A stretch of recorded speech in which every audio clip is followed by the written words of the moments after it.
ನಮಸ್ಕಾರ ವೀಕ್ಷಕರೇ, ನೀವು ನೋಡ್ತಿದ್ದೀರಾ ವಿ.ಎ. ಬಜ್. ಇವತ್ತಿನ ವಿಷಯ ಬಂದೇನಪ್ಪ ಅಂದರೆ, ನಿನ್ನೆ ಜೊತೆ ನನ್ನ ಕತೆ ಧಾರಾವಾಹಿನ ಒಂದು ಹೊಸ ಪ್ರೋಮೋ ಬಿಟ್ಟಿದ್ದಾರೆ. ಸೊ ಆ ಪ್ರೋಮೋ ಇನ್ನೂ ಅಫಿಷಿಯಲ್ ಆಗಿ ಬಿಟ್ಟಿಲ್ಲ. ನಾನು ನಿಮಗೆ ಮುಂಚೆನೇ ತಿಳಿಸ್ಕೊಡ್ತಾ ಇದ್ದೀನಿ.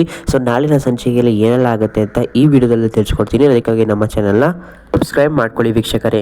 ಸೊ ಏನಪ್ಪ ಆಗುತ್ತೆ ಅಂದರೆ, ಭೂಮಿಯವರು ಏನು ಮಾಡ್ತಾರೆ, ತಾವು ಕೂಡಿಟ್ಟಿದ್ದ ಹಣವನ್ನು ಅಜಿತ್ ಮುಂದೆ ಬಂದು ನಿಂತ್ಕೋತಾರೆ. ಸೊ ಇಲ್ಲಿ ನಿಮ್ಗೆ ನೋಡ್ತಾ ಇರ್ಬೋದು, ಅಜಿತ್ಗೆ ಕೊಡ್ತಾ ಇರ್ತಾರೆ. ಏನಕ್ಕಪ್ಪ ಕೊಡ್ತಾ ಇರ್ತಾರೆ ಅಂದರೆ, ಏನು ಹೇಳ್ತಾರೆ ಅಂದರೆ, ಭೂಮಿಯವರು ತಗೊಳ್ಳಿ, ಇದರಲ್ಲಿ ಸ್ವಲ್ಪ ದುಡ್ಡಿದೆ.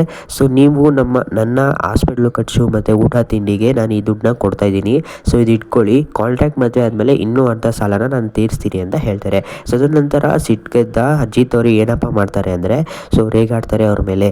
ಸೊ ಏನಪ್ಪ ಹೇಳ್ತಾರೆ ಅಂದರೆ, ಸೊ ನಾನು ನಿನಗೆ ತಾಳಿ ಕಟ್ಟಿದ ಗಂಡ, ಗಂಡನ ಮೇಲೆ ತಿಂಡಿರೋದು ಉಂಡಿರೋದೆಲ್ಲ ಲೆಕ್ಕ ಇಟ್ಕೊಂಡು ನೀನು ನನಗೆ ಸಾಲ ತೀರ್ಸಕ್ಕೆ ಬರಬೇಡ ಅಂತ ಹೇಳ್ತಾರೆ. ಸೊ ಅದ್ರ ನಂತರ ಭೂಮಿಯವರು ಹೇಳ್ತಾರೆ, ಆದರೆ ನೀವು ನನ್ನ ನಿಜವಾದ ಗಂಡ ಅಲ್ಲ ಅಂತ ಹೇಳ್ತಾರೆ. ಸೊ ಅದಕ್ಕಾಗಿ ಅಜಿತ್ ಅವರು ತುಂಬ ಬೇಜಾರು ಮಾಡ್ಕೊಂಡಿದ್ದಾರೆ. ನಿಮಗೆಲ್ಲಿ ಕಾಣಿಸ್ತಾ ಇರ್ಬೋದು. ಸೊ ಭೂಮಿಯವರ ಮಕ್ಕಳೇ ನೋಡ್ತಾ ಇದ್ದಾರೆ. ನಾಳಿನ ಸಂಚಿಕೆಯಲ್ಲಿ ಇದೆಲ್ಲ ಕಂಟಿನ್ಯೂ ಆಗುತ್ತೆ ವೀಕ್ಷಕರೇ. ಸೊ ಇವತ್ತಿನ ಸಂಚಿಕೆಯಲ್ಲಿ ಕೊನೆಯಲ್ಲಿ ಬರುವ ಪ್ರೋಮೋ ಏನಿದೆ ಅದೇ ಇದು ವೀಕ್ಷಕರೇ. ಸೊ ಇಷ್ಟೆಲ್ಲ ಅಪ್ಡೇಟ್ನ ಕೊಟ್ಟಿದ್ದೀನಿ ನಾನು. ಅದಕ್ಕಾಗಿ ನಮ್ಮ ಚಾನಲ್ನ ಸಬ್ಸ್ಕ್ರೈಬ್ ಮಾಡ್ಕೊಳ್ಳಿ. ಇವೆಲ್ಲ ವಿಡಿಯೋ ನೋಡ್ತೀರಾ, ಯಾರು ಸಬ್ಸ್ಕ್ರೈಬ್ ಮಾಡ್ಕೊಳ್ಳೋ ದಯವಿಟ್ಟು ಸಬ್ಸ್ಕ್ರೈಬ್ ಮಾಡ್ಕೊಳ್ಳಿ.